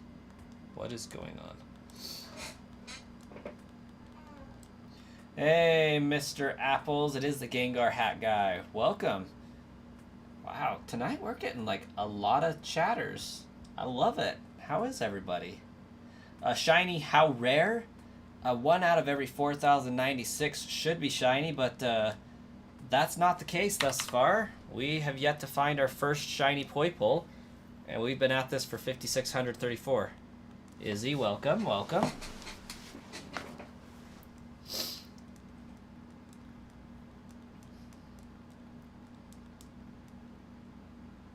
You just get stomach troubles. Then strawberries are absolutely worse stomach troubles.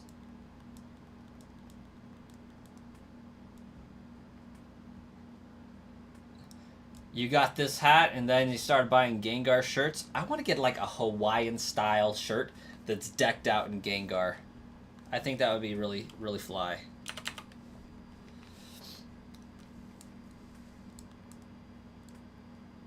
What is my Pokemon Go friend code?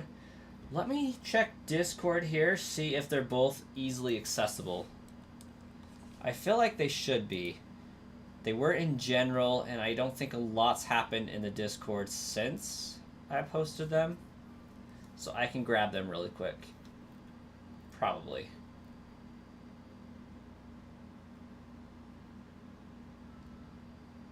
Hey, there they are.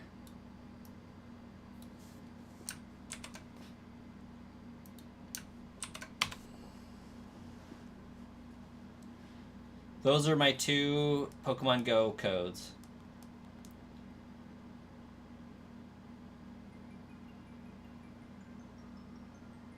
You have some in your fridge. Best of luck there, Stormbow. Enjoy the strawberries. Hopefully the stomach troubles aren't too bad afterwards.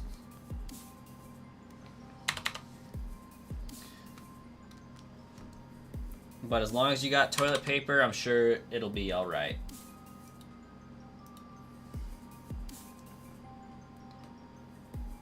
Is the Poipole actually shiny locked? It is not. It can be shiny in this game. It is locked in Sword and Shield, though. Pokemon X Santa Cruz. You have a t-shirt from Zoomies. Read those backwards.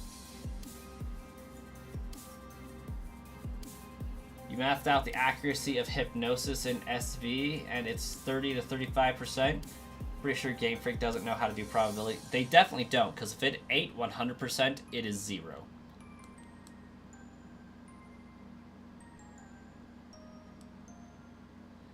Going to subscribe right now? Not. Fair enough, Izzy. Too bad Pokemon shirts discontinued making them. Aw, that's unfortunate.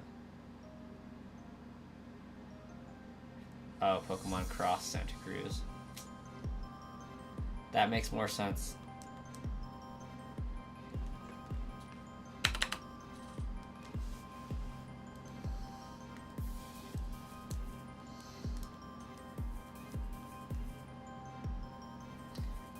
If it's not 100, it's 5%. Basically.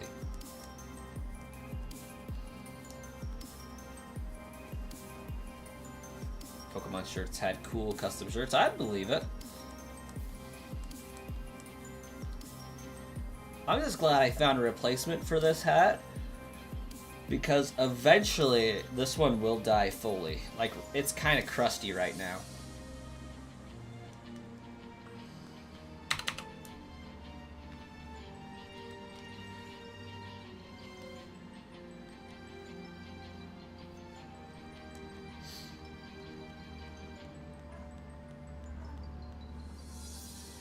Yeah.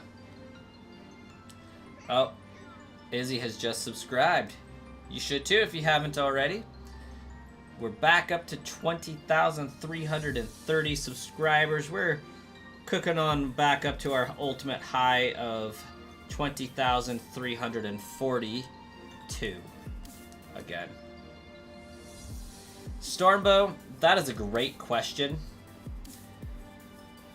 I do Pokemon giveaways on my channel through Sysbot, so like Discord and YouTube videos that trade out Pokemon to people. So most of my subscribers are here for those and those only. I only have about 200 subscribers that subscribed while I was live streaming, and Mr. Apples just subscribing as well. Thank you so much, Mr. Apples. But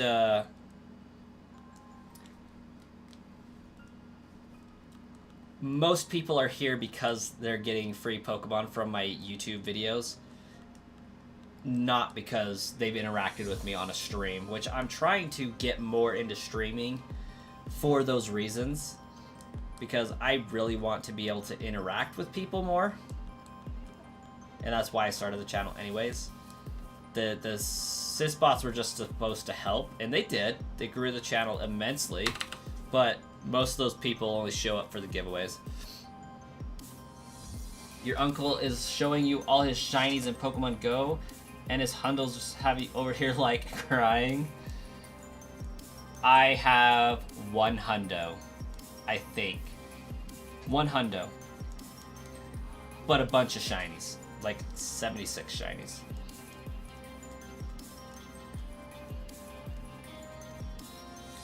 Yeah, I randomly obtained a Hundo Lugia, but it's not shiny.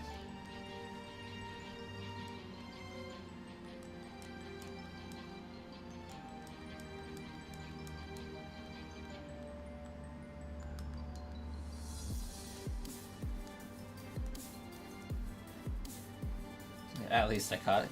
Yeah, I'll take it. Your first hundo was a Shadow Gothita. I have a hundo, or I have a pretty good Gothorita. I might actually have two hundos, because I remember seeing that in there. 1,097 shinies. Dang! It's a lot of shiny.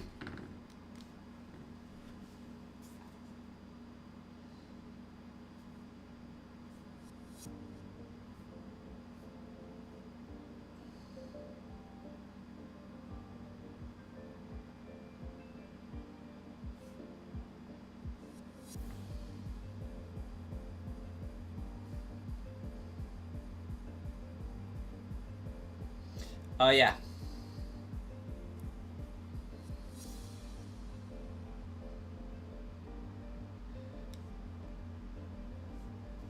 I have that Lugia and that Gotharita. That's it.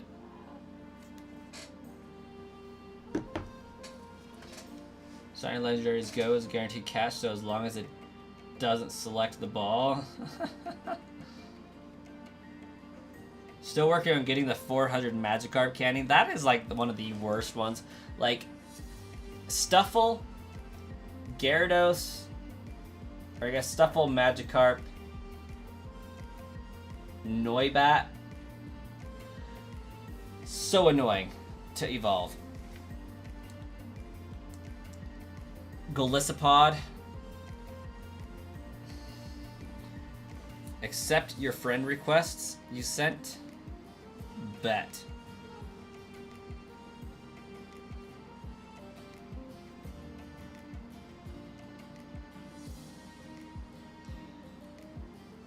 Accepted. Yeah, Wimpod.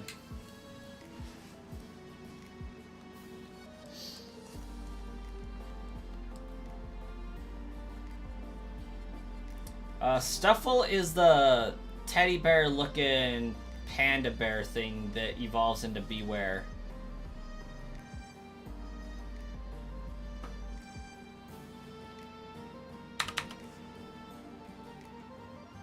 Your Magikarp has been your buddy for 1,674 days? That sounds like my wife. She finally kicked Magikarp off her buddy list. You haven't played the Ultra games yet? Honestly, like, they're not that great. Easily could have been a $10 DLC. But if you haven't played Sun and Moon for a while, then it would be worth it to pick up the Ultra games and play them.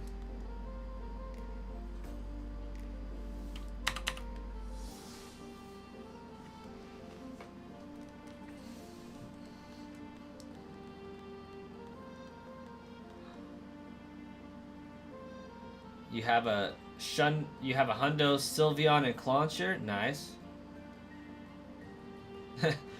Internet died. You're back, or at least to say good night. Well, you have a great night, Lagia. Thanks for popping on in.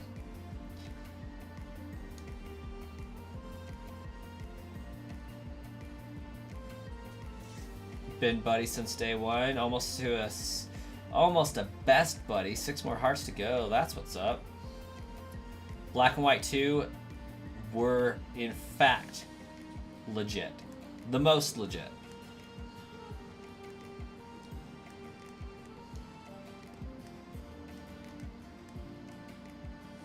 I prefer the story for Black and White a little bit better, but I do have to admit they were really good.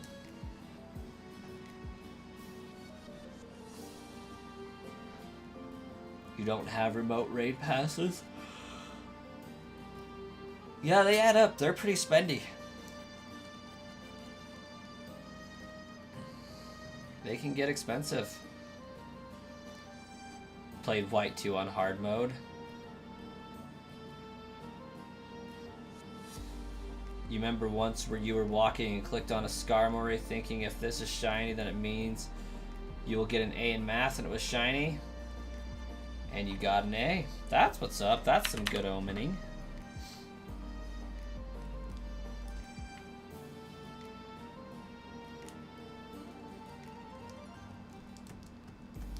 $56.56 was not a lucky encounter.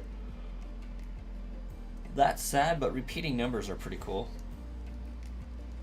Oh man, I'm Yawn City. It is 2:30, that's why.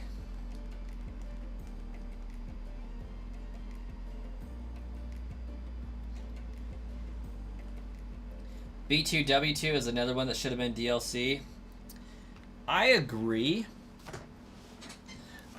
Realistically speaking, Black 2, White 2 didn't need to happen. However, one thing I do appreciate about them is Iris being the Elite Four champion. I feel like that would have been better. I feel like... okay,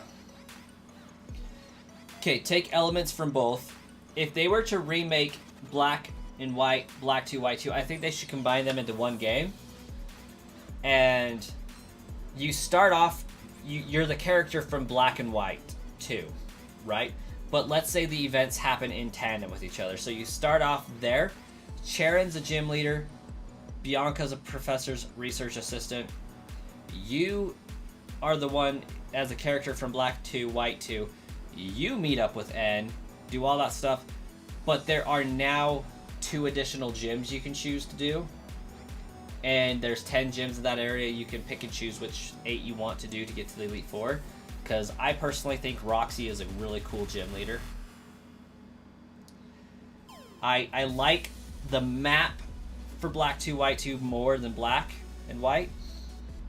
But the Black and White story is better. However, if we play the story for Black and White as the character from Black 2, White 2, we can still have the after game events of Black 2, White 2 added in after that. Hopefully that made more sense than it's making for myself. But Hugh was a great rival. I love that he just straight up punches one of the Team Plasma people. He's like, I don't got time for a Pokemon battle. I'm just decking this guy. That's great.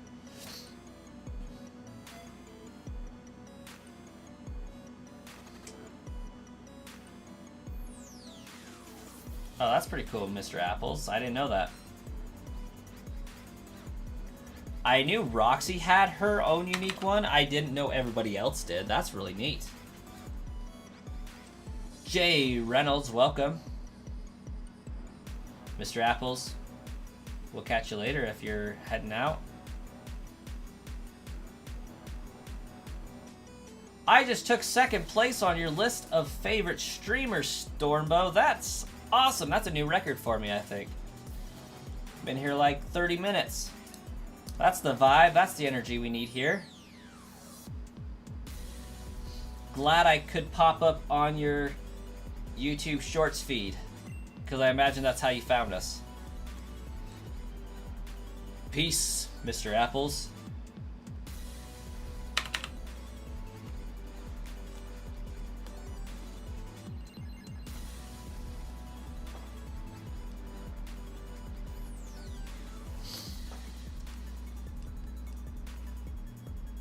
You're also pretty lucky you found me. Hey, thank you so much. I'll take it.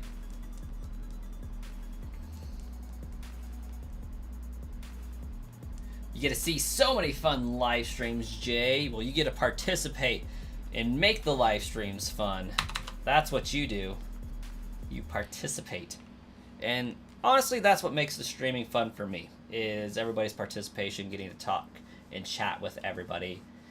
Talk crap on why Generation 8 in Pokemon isn't very great, and why Gen 7's not that far behind it. We love doing that here. Gen 5 and 3 are pretty peak. Gen 4 is pretty up there, followed by Gen 2 and then Gen 1, I think.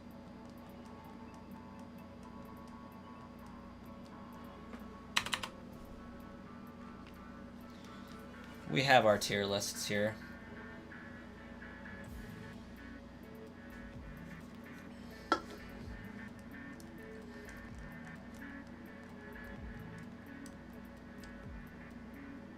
You were seriously underwhelmed by Gen 3? That's fair. Gen 3 is not for everyone. You haven't played Oris yet? Oris makes it a little bit better.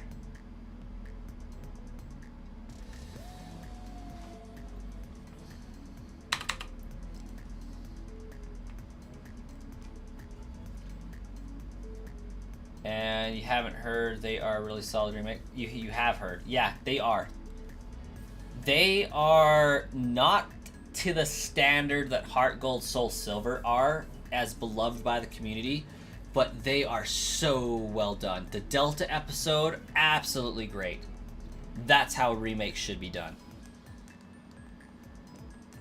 Downside is, it was in fact a remake of Gen 3, so there is still too much water.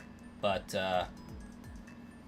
I don't know, I loved that generation the most.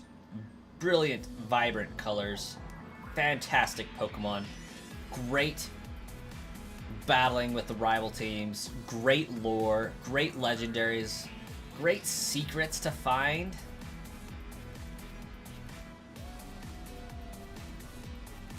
Admittedly, too much water, though.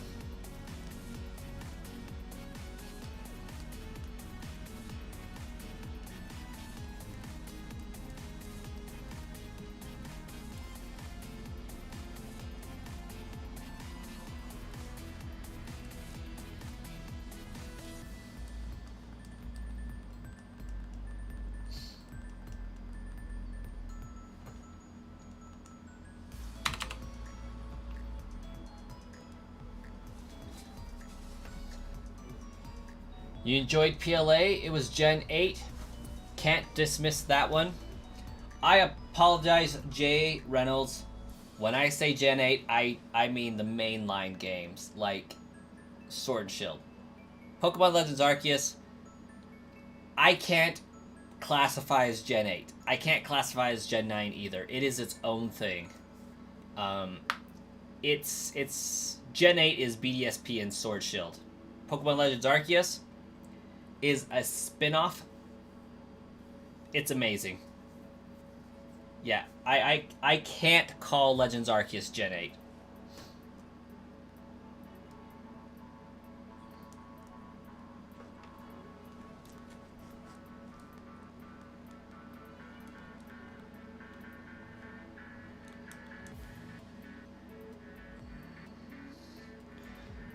PLA was really good.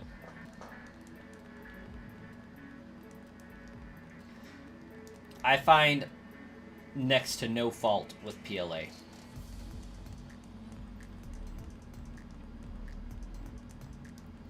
I'm excited for Legends ZA.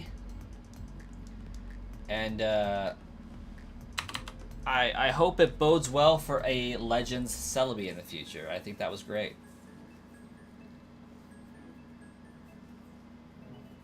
Yeah, they were a building stone. But the corners they cut to build, I didn't like. Like, it I was ranting about this earlier in the stream. It's about the story progression for me, and the lack of story, and, like, how terrible the story actually was that we did get, and how much it shoved it down your throat.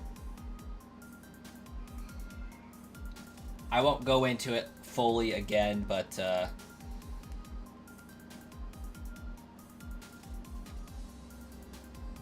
I did like the Pokemon in Sword and Shield. And Legends Celebi could be rad. It absolutely can be. I think it'll be hard to mess up Legends Celebi. Legends Kyurem would also go pretty hard. Like, I would love to see what that original dragon looked like.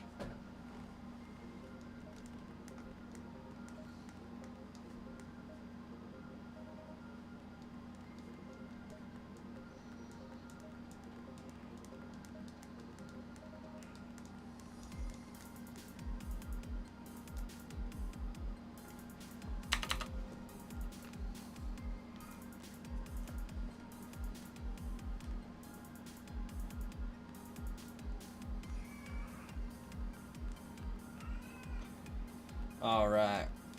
I got a screaming toddler in the other room. We're gonna do these 4 encounters, end at 5680, and I'm gonna go tend to him and get him back to sleep and go to sleep myself. So we'll do this last set of encounters, and this will be it for the night. At least Celebi is already a time-traveling Pokemon, and we might get to find out what the egg was that it takes back in time actually is. Did not know it took an egg back in time. That's interesting.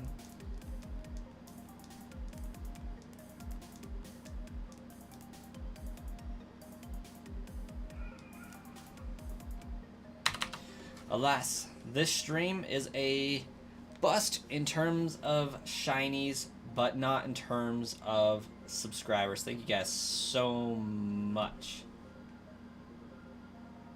for hanging out, chatting it up with us, the stream.